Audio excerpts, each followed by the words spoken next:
귀한 찬양 감사합니다. 전사님, 모니터 소리 좀 많이 줄여주셔야 돼요.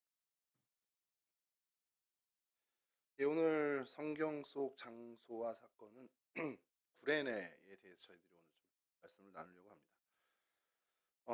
성경 본문은 사도행전 11장 19절에서 24절까지 말씀입니다. 저랑 한 절씩 교독하시죠. 보이시죠? 한 절씩 교독하겠습니다. 그때 스데반의 일로 일어난 환란으로 말미암아 흩어진 자들이 베니게와 구브로와 안디옥까지 이르러 유대인에게만 말씀을 전하는데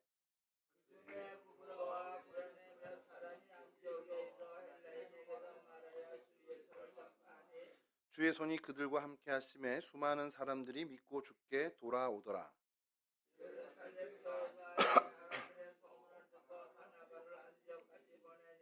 그가 이르러 하나님의 은혜를 보고 기뻐하여 모든 사람에게 굳건한 마음으로 주와 함께 머물러 있으라 권하니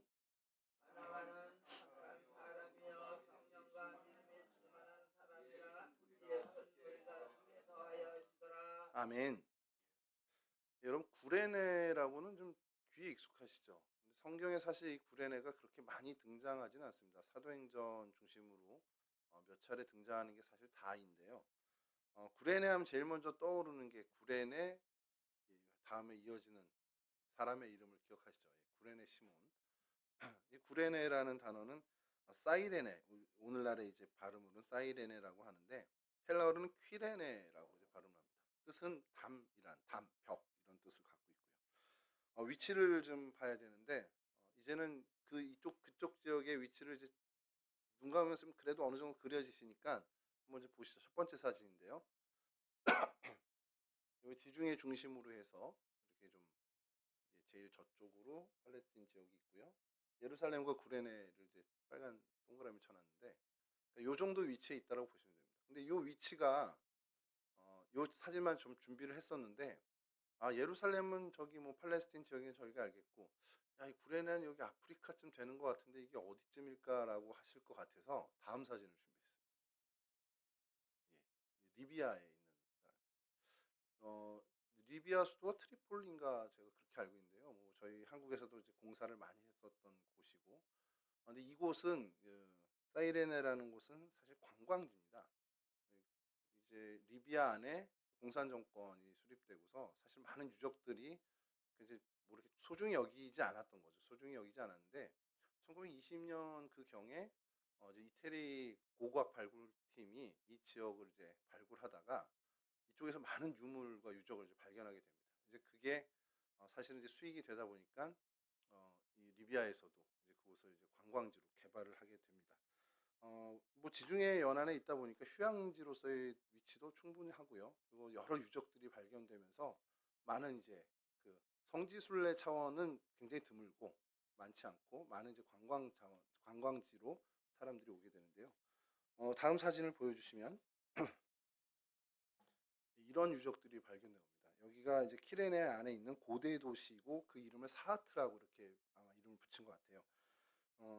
그 도시의 아래쪽에 있다고 해서 그냥 다운타운이라고도 이렇게 이야기하는데 이곳이 굉장히 큰 어떻게 보면 발전된 문명이 이곳에 있었다라는 것으로 이제 사람들이 고고학자들이 평가를 하는 거죠. 그 안에 죄송합니다. 발전됐다라고 문화가 발전됐다라고 그러면 이게 헬레니즘 시대의 도시다 보니까 결국엔 아고라라고 하는 시장이 있어야 되고요.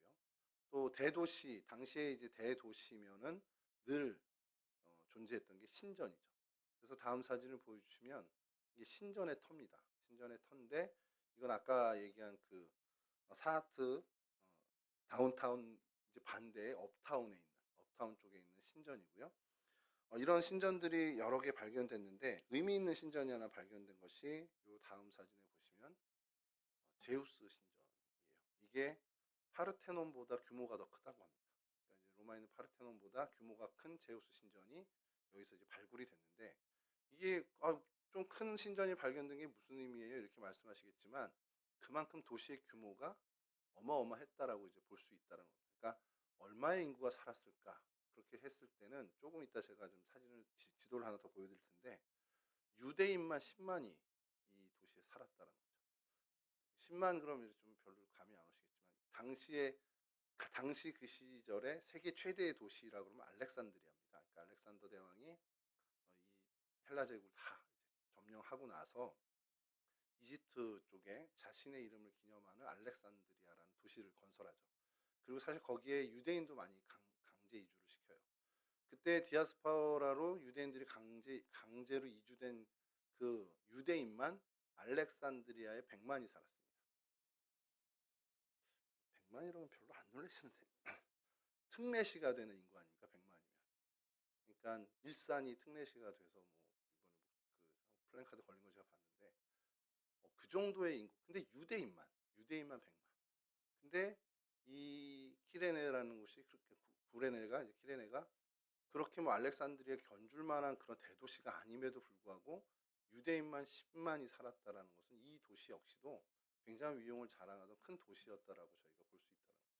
이런 많은 유적지들이 이제 발굴되고 발견되면서 관광지로서의 역할을 굉장히 좀 하게 돼서 현재 리비아에 많은 실질적인 도움을 많이 주고 있다라는 겁니다.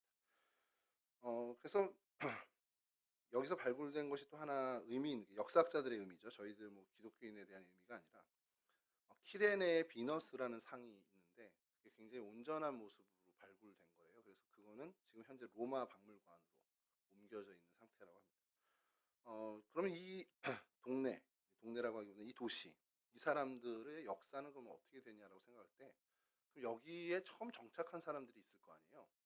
뭐 아프리카에서 자생적으로 사람들이 모인 거라기보다는 이주해 온 것으로 좀 보고 있는데 여러분 그 한 주전 630년 경에 테라 섬의 사람들 그리고 크레타 섬의 도리아인이라고 하는 사람들이 있습니다.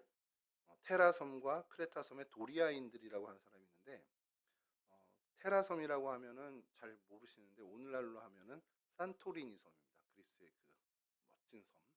그쪽에 있었던 도리아인이라고 지칭하는 사람들이 있는데 왜 도리아인인가 그러면 도리스 방언을 사용하는 사람들이어서 도리아인이라고 뭐 어원은 확실치가 않아요 보니까. 근데 이제 도리아 양식이라고 저희가 이제 들어본 것들 있잖아요. 도자기나 조각 같은 데서 어떤 그 양식을 이거 도리아 양식이야 이렇게 하는 경우가 있는데 그 사람들이 했던 그 문명을 좀 일으켰던 헬레니즘 문명을 일으켰던 그 한 사람들.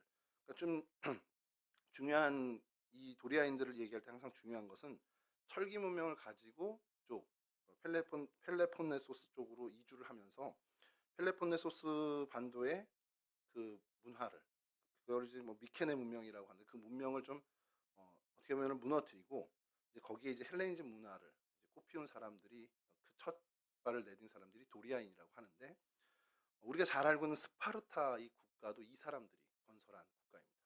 그러니까 이제 도리아인이 그 유럽 역사에서 굉장히 중요한 역할을 하는 사람인데 그 사람들이 아프리카로 건너와서 이제 모여 살고 문명을 이제 시작한 게 이 구레네라는 동네라는 거죠. 그러니까 여기 외에 뜬금없이 제우스 신전이 있고 뜬금없이 이런 여러 신전들과 이런 문명들이 발전했나를 충분히 잘 설명할 수 있는 이야기가 될 수 있는 거죠. 그리고 뭐 계속해서 이 구레네를 준비하면서 계속 시간이 엉키는 거예요. 제가 이제 머릿속에서 혼자. 그래서 성경과 5대 제국이라는 그 조병호 박사님 책을 다시 좀 꺼내서 보고 하면서 알렉산더 대왕 사후에 일어났던 일들. 그러니까 프톨레미 왕조가 이제 이 애굽 쪽 아프리카 북쪽을 이제 장악하면서 팔레스틴까지 장악하면서 사실 그 왕조가 클레오파트라까지 이어지는 왕조거든요. 그러니까 그때와 로마까지 이제 헬레니즘이 로마로 주권, 패권이 넘어가는 그 과정에 이 프톨레미 왕조가 계속 이어지고 있는데 그때에 문화의 꽃을 피웠던 게 이 구레네라는 겁니다. 그래서 결국엔 유대인들이 이렇게 많이 살게 됐고 그리고 그런 문명을 발전시킨 사람들. 그러니까 여러분들 우리가 잘 알고 있지만 팔레스틴 지역에 거했던 그 유대인들보다는 이 디아스포라로 세계 각지에 흩어져 있던 유대인들이 훨씬 더 개방적입니다.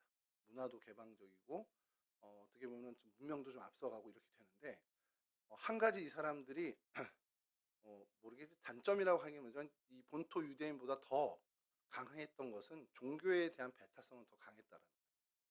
근데 왜 더 해외에 나가서 살고 있고 여러 문명들을 접하면 오히려 마음이 문화만 개방적인 게 아니라 종교적으로도 개방돼야 되지 않아 이런 생각을 해야 되잖아요 저희가.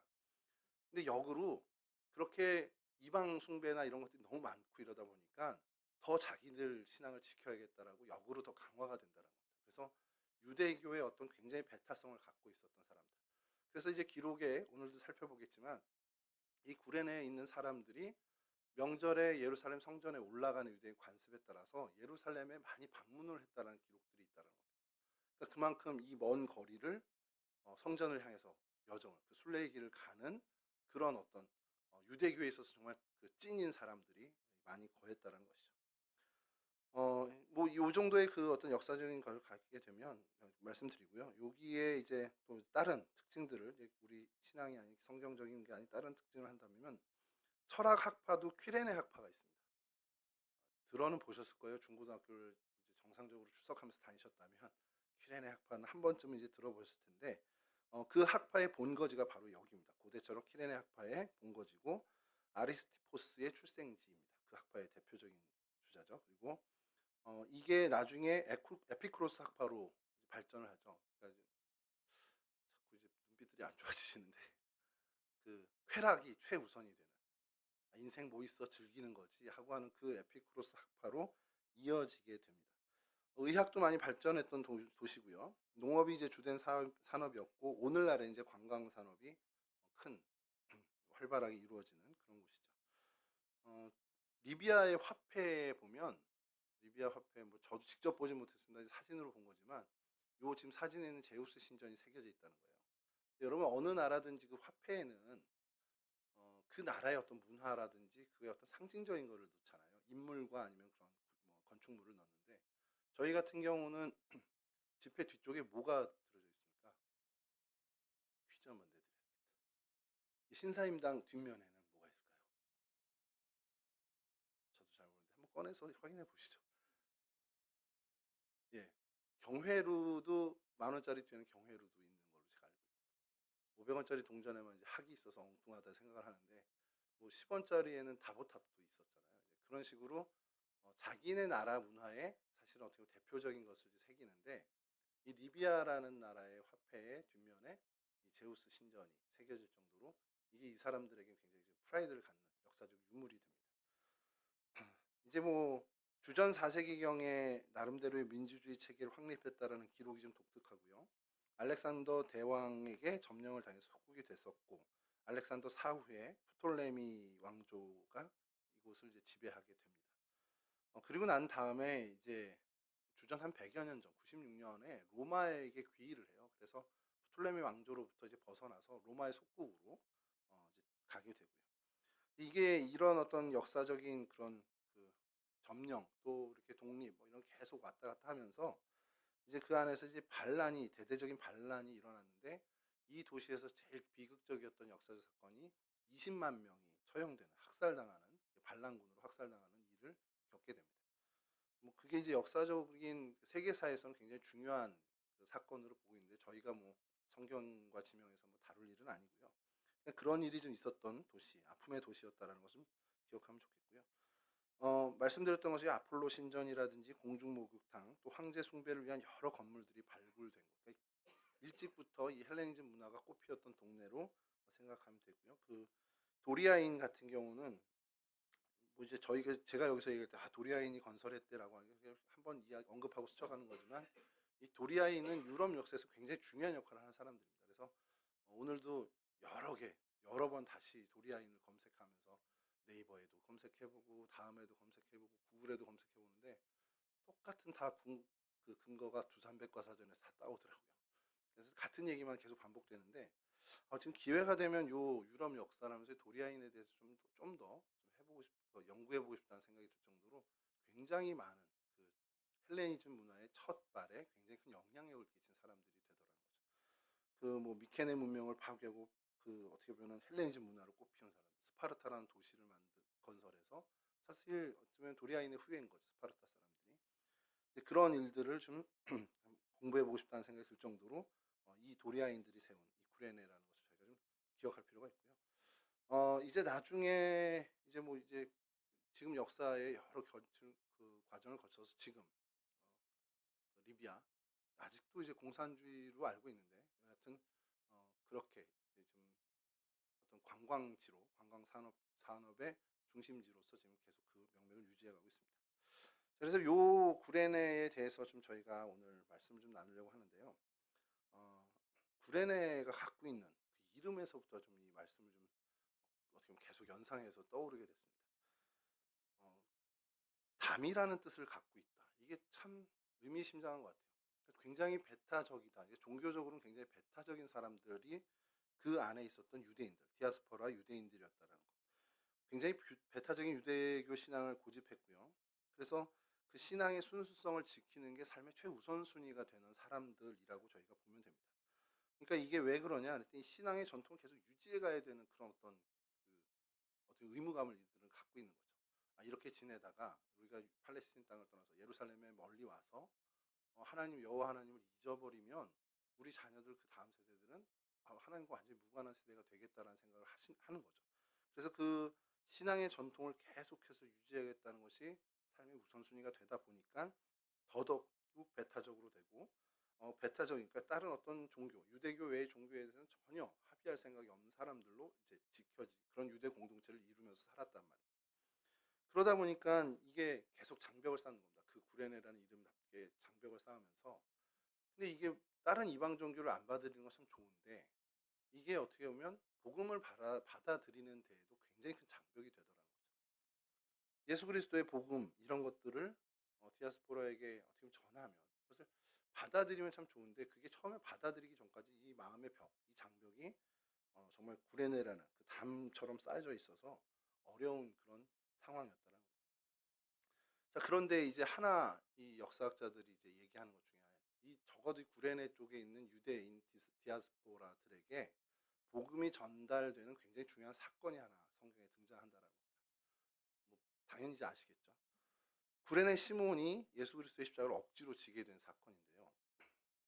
시몬이 왜 그때에 예루살렘에 있었을까요? 이 키레네 사람이 이 멀리 예루살렘과 정말 멀리 떨어져 있는 이곳에 거주하는 사람이 왜 그날 예수 그리스도의 십자가 그 행보를 목격하는 그 자리에 있었을까라는 겁니다. 앞서 말씀드린 것처럼 그 기간이 어떤 기간이었습니까? 유월절 기간이죠. 유월절 기간에 유대인 남성들은 여호와 앞에 얼굴을 보여야 되죠. 그러니 그 먼 길을 마다 않고 야훼 하나님, 여호와 하나님의 종교에 정말 신실한, 정말 찐 유대교이다 보니까 예루살렘에 와 있었던 겁니다. 여러분 이게 사도행전 2장 10절에도 이런 것이 나오죠.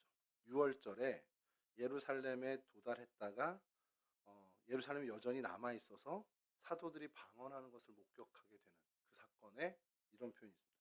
사도행전 2장 10절인데요. 부르기아와 밤빌리아, 애굽과 및 구레네에 가까운 리비아 여러 지방에 사는 사람들과 로마로부터 온 나그네 곧 유대인과 유대교에 들어온 사람들과 부르기아, 밤빌리아, 애굽, 구레네, 리비아 여러 지방이 언급되죠. 구레네도 언급됩니다. 이 사람들이 예루살렘에 와 있다는 거예요. 그 지역의 디아스포라들이 이제 도착을 했다는 거죠. 요걸 전에 제가 지도를 한 장 좀 보여드려야 되는데 바로 앞에 지도 좀 보여주시겠어요? 이 디아스포라의 분포에 대해서 그래도 대략적인 걸 적어놓은 사진입니다. 로마에 한 10만 명 정도. 그런데 구레네도 한 10만 명 정도. 그러니까 당시 세계 최대, 유럽의 최대 도시였던 로마에 버금가는 유대인 디아스포라 공동체가 있었던 게 이 구레네라는 겁니다. 말씀드렸던 것이 알렉산드리아의 100만, 그리고 소아시아 전역을 다 합쳐서 100만. 그러니까 어마어마한 사람들이 디아스포라로 이제 나가 있었던 거죠. 디아스포라는 뭐 우리 잘 알고 있듯이 바벨론 포로기부터 시작된 흩어진 백성들입니다. 이게 퍼지다, 뭐 흩어지다 이런 뜻을 갖고 있는 뜻인데 그 사람들이 어떻게 보면 유대 팔레스틴 지역에 있는 사람들 못지않게 이 유대교 종교에 있어서만큼 굉장히 열의를 가졌던 사람들이라는 겁니다. 우리가 좀 그냥 얼핏 생각하면 세계화돼 있고 글로벌화돼 있는 사람들이니까 모든 거 다 정말 개방적이고 이럴 텐데 왜 이렇게 유대교에는 배타성을 가지고 있었지? 앞서 말씀드린 것처럼 이걸 지켜내야 된다는 정말 특별한 사명을 갖고 있었기 때문에 그러니까 이 6월절에 그 먼 길 예루살렘까지 가서 성전 제사를 드리기 위해서 수고를 마다하지 않은 사람들이었다는 겁니다. 자, 이 어떤 유대교에 대한 열심이 아이러니하게도 예수 그리스도를 만나는 계기가 된 거예요. 구레네 사람 시몬이. 그리고 구레네에서 온 여러 사람들이 유월절이 지나고 여전히 남아 있다가 오순절 성령 임재의 사건을 목격하게 되는 은혜를 누리게 됩니다. 그들이 유대교에 열심이 전혀 없어요. 아유, 뭐 유월절이라고 무슨 예루살렘까지 가, 그냥 여기서 유튜브 영상 예배 드리지.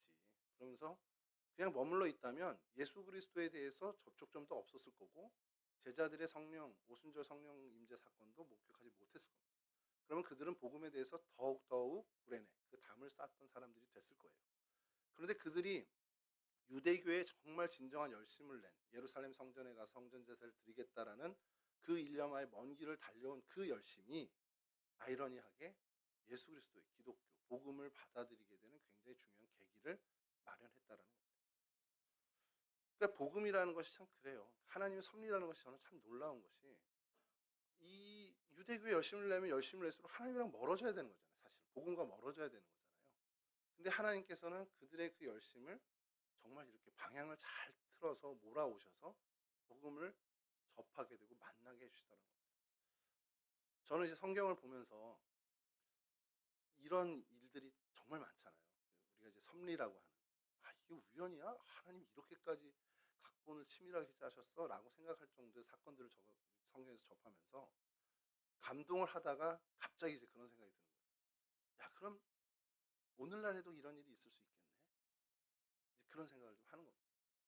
그러면 오늘 우리에게 되어지는 일들, 내가 지금 보는 일들, 기분 좋고 뭐 흥겨운 일들도 있겠지만 저 왜 저래? 라는 생각이 정말 인상 찌푸릴 만한 사건들이나 이런 것들이 있는데 그것 역시도 하나님 손에 맡기면 하나님이 이렇게까지 드라마틱하게 반전을 일으켜 주신다면 이러한 일들도 지금 내가 겪는 이러한 일들 역시도 하나님의 손에 다루어지기만 하면 반전을 일으킬 수 있는 그런 어떤 사건이 될 수 있겠다는 믿음을 좀 가질 필요가 있지 않냐라는 생각을 좀 해보게 되는 겁니다.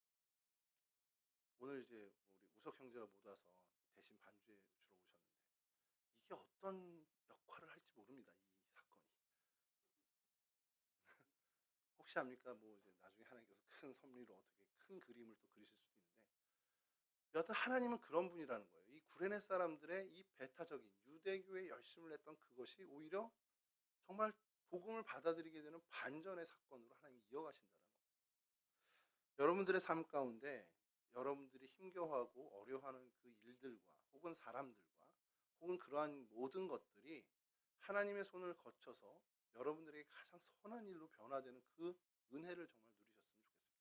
그 은혜의 주인공들이 다 되시기를 주님의 이름으로 축원합니다. 자, 그런 이 구레네가 어떤 성읍이었냐? 이 정도로만 되는 어떻게 보면 그 예수 그리스도를 만나게 되고 오순절 사건을 경험하게 돼서 그것만이 아니라 사도행전 6장 8절에서 9절에 이제 복음에 관심을 갖게 되는 사람들이 됩니다. 스데반이 은혜와 권능이 충만하여 큰 기사와 표적을 민간에 행하니 이른바 자유민들 즉 구레네인 알렉산드리아인 길리기아와 아시아에서 온 사람들의 회당에서 어떤 자들이 일어나 스데반과 더불어 논쟁할세.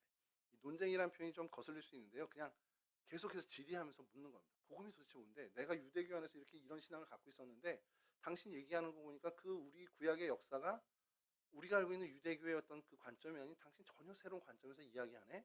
라면서 그 복음에 대해서 열정을 갖고 물어보고 계속해서 이제 답을 하면서 그것을 이제 논쟁이라고 이제 한 거죠. 아규먼트라고 이제 이렇게 하는 건데 이게 굉장히 복음에 대한 관심을 가졌기 때문에 이 일들이 일어나는 거예요. 이제 하나님 안에서 이들의 마음이 서서히 열리기 시작한 겁니다.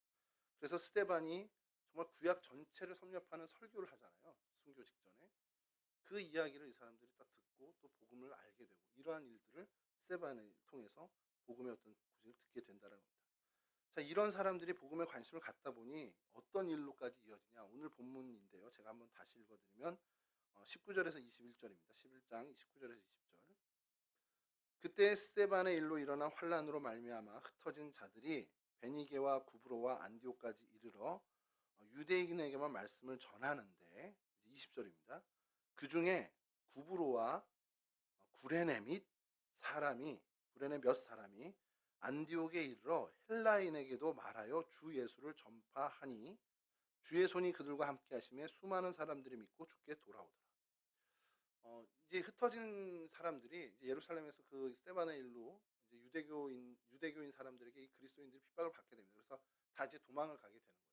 도망을 가면서 각각의 뭐 소아시아든 어디는 막 흩어지면서 그곳에 있는 유대인들에게 이 복음을 전하는 겁니다. 이제 복음의 사명을 감당하는 건데 그렇죠. 이제 사전 이해가 있고 구약의 성경에 대한 이야기, 여호와 하나님의 존재를 아는 이들에게 전하는 게 사실은 자연스럽습니다. 그래서 유대인들에게 복음을 전하는데 느닷없이 구브로 사람들 그리고 오늘 주인공 구레네의 몇 사람들이 수리아 안디옥 지역에 가서는 유대인들에게만 복음을 전하는 게 아니라 헬라 사람들, 그러니까 이방인들입니다. 이방인들에게도 말씀을 이제 주 예수 그리스도를 전파하게 된 거예요. 이쯤 되면 여러분들 와 해야 되는데 수리아 안디옥에서 이방인에게 복음을 전해서 교회가 세워졌어요. 무슨 교회입니까 이게? 제기동에 교회가 세워지면 용두동에 교회가 세워지면 용두동 교회죠. 제기동에 교회가 세워지면 제기동 교회가 아니라 동성교회입니다. 안디옥에 교회가 세워지면 그러면 안디옥 교회가 어디죠? 뭐한 교회예요? 다시 해야 되겠다 우리 안디옥을. 처음 그리스도인이 칭해졌던 그 교회고 사도 바울이 데뷔하는 겁니다. 이 안디옥 교회를 통해서 선교사로 파송이 되는 거예요. 물론 이제 바나바가 중심의 역할을 하지만 그 안디옥 교회 첫 시작이 어떻게 된 겁니까, 여러분? 오늘 성경에서 구레네 몇 사람이 가서 복음 전한 걸로 시작이 된 거예요. 안 놀랍습니까 이게? 이게 유대 사람들이나 어떤 팔레스틴의 정통한 랍비들, 그래서 뭐 가말리엘처럼 정통한 사람이 회심을 해서 안디옥에 가서 딱 복음을 전해가지고 멋들어지게 교회가 세워졌다, 이게 아니라는 거예요. 아니면 정말 사도 바울 같이 정말 능력의 사도가 안디옥의 지역에 가서 사람들 막 3,000명을 전도하고 해가지고 교회가, 그게 아니라 이름도 없고 빛도 없고 성경에서조차도 그냥 구레네 몇 사람이라고 칭하는 그 사람들이 안디옥에 가서 복음을 전했고 그게 이방인 최초의 교회가 됐다라는 겁니다. 여러분, 성경에 이 구레네라는 것이 굉장히 중요한, 구레네 사람이라는 것이 굉장히 중요한 역할을 했음에도 우리는 그냥 구레네 그러면 구레네 시몬 예수님 십자가 졌지 이거만 생각한다. 오늘부터 구레네 그러면 놀라운 안디옥 교회에 첫 발을 내딛게 한 사람들이라는 생각을 좀 연상해 주셨으면 좋겠습니다. 여러분, 어쨌든 이렇게 복음을 안디옥의 복음을 전파해서 사실은 세계 최초죠. 세계 최초 이방인 교회가 설립되게 되는 그 일을 이루었다라는 것. 그리고 그 다음에요. 사도행전 13장 1절인데 안디옥 교회를 얘기하면서 이렇게 합니다. 안디옥 교회의 선지자들과 교사들이 있으니까 안디옥 교회에 교회 지도자들이 있다는 얘기입니다. 곧 바나바는 저희가 잘 알고 있죠. 안디옥 교회로 사도들이 보내서 그곳의 신앙 훈련을 담당했던 사람입니다. 니게르라 하는 시몬과 구레네 사람 루기오와 분봉왕 헤롯의 젖동생 마나엔과 및 사울과 바나바와 어깨를 나란히 하는 교회 지도자의 구레네 사람이 있었습니다. 그러니까 교회 지도자를 배출해낸 그런 곳이 바로 이 구레네라는 것, 키레네라는 곳입니다. 저는 준비하면서 감동받았는데, 이름 없어도 아무도 주목 안 해줘도 하나님은 정말 이렇게 은밀하게 쓰시는구나. 그게 희망이 되잖아요. 제가 유명한 사람이 희망을 안 갖겠지만 하나도 안 유명하고 누구도 주목 안 하고 뭐 아들 딸도 잘 안 쳐다보는 사람이니까 그래도 하나님이 쓰실 수 있겠네 이런 생각이 드는 위로가 되는 겁니다. 이 말씀 중에서 여러분들은 안 그렇겠어요? 여러분들은 뭐 유명하신 분들도 계시겠지만 우리가 정말 이름 없이 빛도 없이 살아도 우리의 삶 속에 하나님이 정말 하나님의 그 운영대로 하나님이 귀하게 쓰시는 일이 있다라는 겁니다. 그것이 정말 이 구레네라는 이 도시와 이 구레네 사람이라는 것을 보면서 너무 그 벅차게 다가옵니다. 보통 일입니까? 안디옥 교회를 세우고 안디옥 교회 지도자가 되고. 하여튼 뭐 이 감동은 여러분들도 좀 나중에라도 좀 느꼈으면 좋겠고요.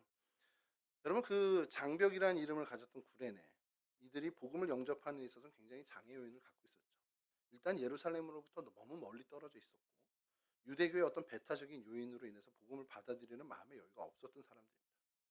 근데 이들이 그 열심을 하나님이 방향을 바꿔 고쳐주셔서 이 모든 구레네 사람들의 장애를 제거해 주셨을 때 정말 놀라운 복음의 일꾼으로 변화되더라는 것, 그것을 저희들이 좀 받아들여야 돼요. 여러분, 우리의 마음속에 복음을 살아가는, 정말 말씀의 정신으로 살아가려고 할 때에 걸림돌이 되는 요소들이 있는지 한번 살펴봤으면 좋겠어요. 내가 하나님 말씀대로 살고, 하나님 기도하라 하시니까 기도 좀 더 하고, 말씀 저 읽으라 하니까 말씀을 내가 좀 더 읽고 싶은데, 하나님 요게 좀 걸림돌이 되네요. 하나님 내가 신앙생활 열심히 더 하고 교회 안에서 더 헌신봉사하려고 그러는데, 하나님 이 사람 또 이 사건 이런 것들이 자꾸 걸림돌이 되네요. 그럼 하나님한테 그것을 좀 맡겨봤으면 좋겠습니다. 그래서 그 요소들을 하나님이 어떻게 털어주시고 어떻게 바꿔주셔서 우리로 하여금 더 하나님의 선한 일을 행할 수 있도록 디딤돌로 바꿔주시는지를 우리가 좀 경험했으면 좋겠어요.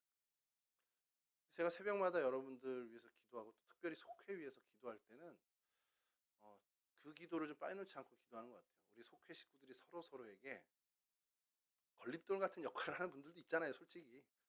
근데 그 걸림돌을 하나님이 디딤돌로 바꿔주시는 그 역사가 우리 속회마다 다 일어났으면 좋겠는 거예요. 그래서 그 속회마다 일어난 게 확장되면 우리 교회 안에서도 일어나겠죠. 여러분들이 신앙생활을 잘하고 하나님한테 열심을 내려고 하는데, 수요 예배에 와서 가우진 목사 얼굴을 보면 이게 좀 낙심하게 되고, 저 사람이 나의 신앙의 걸림돌이야, 이렇게 될지라도 하나님께 내어 맡기면 제가 여러분들의 디딤돌이 될 수 있다는 그 은혜가 정말 우리 가운데 임하기를 주님의 이름으로 간절히 축원합니다. 그래서 구레네에 대해서 조금 더 말씀을 나누면, 이곳이 어떤 곳이었냐, 우상 숭배지였다는 거예요. 아까 말씀드렸듯이 올 헬레니즘 문화가 정말 팽배하고, 그래서 정말 말 그대로 그 그리스 사람들이 세운 도시였고, 도리아인들이 세운 도시였고, 그래서 이곳에 그리스의 주신 아폴로, 또 제우스, 이런 또 로마 황제를 숭배하는, 그 이제 헬레니즘 이후에는 로마 황제를 숭배하는 신전들이 계속해서 거기에 이제 있었고, 그러니까 이방 문화들이 가득했다라는 것이죠. 그러니까 어떻게 보면 이곳은 죄의 도시라고 할 수 있는 거예요. 죄의 도시에서 유대교인들은 유대교를 지켜나가면서 그 죄에 빠지지 않게 노력을 한 것이지만, 여하튼 이 도시는 우상 숭배가 성행하고 황제 숭배가 만연했던 정말 죄악의 도시였다. 어떻게 보면은 복음을 받아들이기 전, 예수 그리스도로 인해서 어떻게 죄 사함을 받고 천국 백성이 되기 전에 오늘날 우리의 모습과도 같다라는 거죠. 우리 역시도 말씀의 정신으로 살아가야 하는 하나님의 백성임에도 불구하고, 그러한 결단과 어떤 하나님의 그 은혜를 얻기 전에는 세상에서에게는 세상의 논리대로 살아가고 또 그렇게 살아갔을 사람입니다. 그런데 하나님께서 우리를 주셨죠. 마찬가지로 이곳도 이방 숭배, 죄악의 도시였습니다. 죄악의 도시였을 뿐만 아니라 아까 말씀드렸던 그 큰 상처가 있었죠. 20만 명이 정말 불과 며칠 만에 다 학살을 당하는 그런, 어떻게 보면 폭동과 소요의 도시, 비극의 도시였습니다. 자, 그런 상황적으로 보면 이들은 어떻게 보면 하나님의 은혜를 얻거나 혹은 복음을 받아들이기에는 너무 열악한 환경 속에 있었던 사람이라는 거예요. 그런데 주님께서 일하시니 그 열악한 모든 상황들이 없는 것처럼 돼버리더라고요. 우리도 마찬가지라는 겁니다. 우리가 여러분들 그 회심하고 정말 하나님을 만나고 신앙을 우리가 결단했던 그 예전의 기억으로 한번 가셨으면 좋겠어요. 하나님이 우리에게 은혜를 주셨을 때 나는 이것도, 우리 가정 형편도, 나 믿는 집도 아니야, 이런 모든 일들이 정말 아무것도 아닌 일이 돼버리잖아요. 교회에서 목회하다 보면 이제 신방을 가면, 이제 처음 신방 가게 되면 좀 주로 이제 저도 엽죽게 되고, 여쭙지 않아도 하시는 말씀들이 있어요. 어떻게 신앙생활을 시작하게 됐는지. 그리고 이제 많은 경우에 뭐 부모님이 교회를 다니셔서 자연스럽게 교회를 오셨다는 분들도 있지만, 목회하는 중에, 신방하는 중에는 그분들 표현으로 그런 표현들 제가 처음 들었으면 개척신앙이라는 걸 또 처음 들어본 적이 있어요. 그래서 우리 아버지 어머니 예수 안 믿는데 나부터 예수 믿었어요 라고 하시는 분들이 있거든요. 근데 그분들의 얘기를 이렇게 듣고 있으면 정말 스토리가 짠하죠. 근데 정말 제가 봐도, 객관적으로 봐도, 야, 이분은 그런 상황이면 교회를 다닐 수가 없는 상황인데, 이런 생각이 들 정도로 어떻게 보면 복음, 교회 생활, 신앙생활 하기엔 너무도 방해 요소가 너무도 많은 거예요. 근데 그분이 예수를 믿게 되고 또 어떻게 교회에 오게 되고 신앙생활을 하게 된 그 과정들이 방해 요소가 하나도 없는 것처럼 하나님이 정말 잘 정리를 해주시더라고요. 물론 핍박을 받는 경우도 있어요. 남편이 핍박을 해서 뭐 집을 나가서 친정에서 며칠 있었다는 분도 있고, 뭐 그런 남편의 폭력 때문에 막 정말 힘겨워했던 그 부분들도 있는 그런 권사님들도 만나서 이야기를 들어보긴 하지만, 여하튼 그 봤을 때 이분은 정말 예수 믿기 어려운 환경이었음에도 불구하고 하나님이 그 모든 것을 바꿔주던 그런 어떤 대반전의 그런 스토리들을 좀 보게 됩니다. 여러분, 이 구레네라는 곳이 이런 죄악의 도시였고 비극의 도시였고 했던 이곳에 아까도 말씀드렸지만 하나님이 접촉점을 정말 얼마나 많이 하나님께서 그 기회를 노리셨겠어요. 근데 그것을 예수님의 그 비아돌로사 십자가 길 그곳에서 마주치게 하셨습니다. 골고다에서 만났습니다. 골고다로 가는 길에서 만났어요. 말씀드린 것처럼 디아스포라 유대인들이 구레네에 거하는 이 유대인들이 율법을 따라서 예루살렘에 방문하게 되었죠. 그리고 유월절 전날 고난의 십자가를 지닌 예수님을 본 것입니다. 저는 그 상상을 좀 해보는 것이 이들이 예루살렘에 와서 유월절 절기를 지키려고 왔는데 왜 예수님한테 관심을 가졌을까 이런 생각을 한 거죠. 구레네 시몬이 왜 거기 있다가 갑자기 붙잡혀서 대신 십자가를 지었을까? 처음에 이 사람들이 예수님을 안타까워해서 봤을까? 그러진 않았을 것 같아요. 분명히 굉장한 어떤 그 사건이 됐고 이벤트가 되다 보니까 호기심에 보러 갔었을 겁니다. 그 예수라는 그 선지자라고 하는 예수가 오늘 사형을 당한대. 이 예루살렘 어떻게 보면 온 도시에 가득한 소문에 듣고 그 소문을 듣고 호기심이 생겨서 보러 갔겠죠. 저는 그렇게 생각합니다. 근데 그것을 하나님이 기가 막히게 이용하신 거죠. 억지로 십자가를 지게 된 구레네 사람 시몬이 대표적인 사람이었습니다.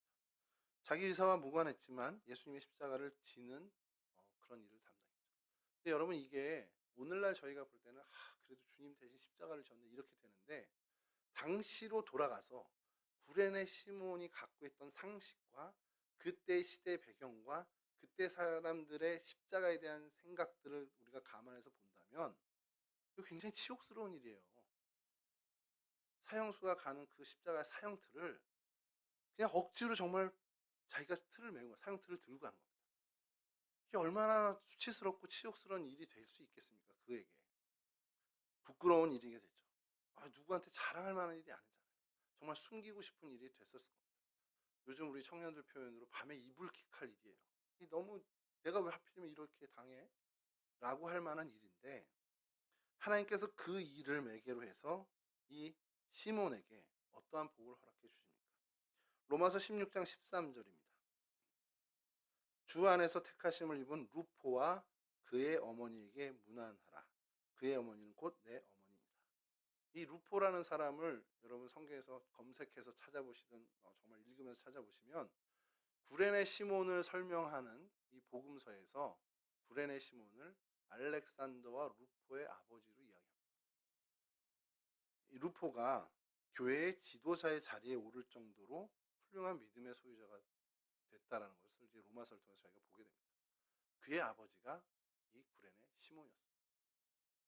전승에 의하면 구레네 시몬 역시도 이 십자가를 지었던 사건을 통해서 신실한 믿음의 소유자가 되었다라는 전승이 있습니다. 초대 교부들의 이야기니까 틀린 얘기는 아닐 거예요. 그리고 그의 아들 루포는 교회의 훌륭한 지도자로 성장을 하게 됩니다. 정말 처음에 멋모르고 혹은 수치스러울 수도 있는 치욕스러울 수도 있는 그 십자가를 진 것으로 하나님께서는 그 일을 정말 믿음의 첫 시작으로 시발점으로 삼아 주셨다는 거죠. 이 은혜를 우리가 좀 기억할 필요가 있지 않냐라는 생각이 듭니다. 우리에게 어떠한 하나님께서 정말 지기 싫은 십자가고 감당하기 싫고 정말 피하고 싶은 그 자리인데 하나님께서 우리에게 그것을 떠다 밀듯이 맡기셨을 때 그 일을 통해서 주실 은혜를 우리는 좀 기대할 필요가 있다는 겁니다. 당사자가 계셔서 좀 그런데 저는 저희 교회 주방 못 열 줄 알았습니다. 왜냐하면 지금 용두동 교회도 아직도 못 열고 있거든요. 그래서 용두동 교회에서 제가 사역을 했잖아요. 용두동 교회도 주방을 못 여는데 주일날 주방을 못 여는데 동성교회가 되겠어라는 생각을 했는데 어디서 이상한 기계 하나 갖다 갖고 오시더니 막 그냥 국수를 막 그냥 뽑아내시는 거예요. 그래서 오, 되네. 그리고 신의 한 수, 이건 개인적으로 청양고추는 너무 좋았어요. 청양고추 한 스푼 넣으면요 완전 달라져요 맛이. 그래서 지난주에는 막 먹다가 뭐가 이렇게 허전하지? 왜냐면 그 유초등 아이들을 데리고 가서 그날 어떻게 먹게 됐는데 그러니까 이제 제가 간거하고 넘어간 거예요. 먹다가 이상하네 하다가 아차 싶어서 가서 청양고추를 한 스푼 넣었죠. 다시 제 맛을 찾았죠. 떡볶이도 있어. 아, 예, 그쵸. 우리 이제 부활주일에 떡볶이도 있었죠. 이게 뭐 유종현 장로님도 그렇고 뭐 우리 전대중 권사님, 도진 권사님 뭐 많은 분들이 애쓰시는데 여러분 이 하나님께서 맡겨주신 일 모르겠습니다. 떠밀리듯이 맡긴 일인지는 잘 모르겠지만 그 일을 통해서 얼마나 많은 우리 성도들이 기쁨을 얻고 교회가 활기차지고 다이나믹해지고 살아나고 있습니다. 분명히 그와 같은 일이 주방봉사뿐만 거기서만 일어나지는 않을 거예요. 우리 수사모의 이 찬양의 사역을 통해서도 분명히 일어날 것이고요. 우리 오후 예배의 찬양팀 심우열 집사 애쓰는 거 보면 이 영상을 봤으면 좋겠다. 애쓰는 거 보면 정말 짠합니다. 애기들 데리고 와가지고 그런 어떤 봉사의 자리가 그들의 인생 가운데 어떠한 정말 선한 일을 하나님이 이루실지를 요즘은 저는 기대하면서 보고 있습니다. 여러분 그와 같은 일을 우리가 함께 정말 같이 기도하고 또 기대하면서 나갔으면 좋겠습니다. 말씀 마치겠습니다. 북아프리카 지중해 연안 그 이방 도시 구레네.